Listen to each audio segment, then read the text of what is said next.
Year ending মানেই সবাই একটু পছন্দ করে খাওয়া দাওয়া, একটু হুল্লোড়, একটু ঘোরাঘুরি।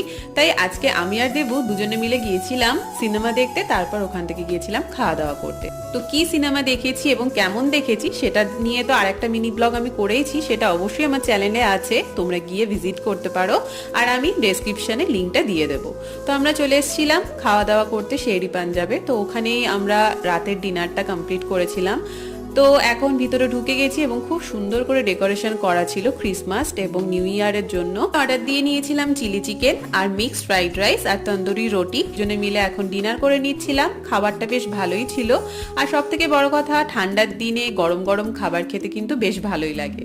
তো তোমাদের জানিও মিনি ব্লগটা কেমন লাগলো, আর তোমাদের নিউ ইয়ার উপলক্ষে কি প্ল্যান সেটাও কিন্তু অবশ্যই কমেন্ট করে জানিও। দেখা হচ্ছে আবার নতুন আর একটা মিনি ব্লগের সাথে নতুন বছরে। আর ভালো লাগলে অবশ্যই বেশি বেশি করে শেয়ার করো। টাটা।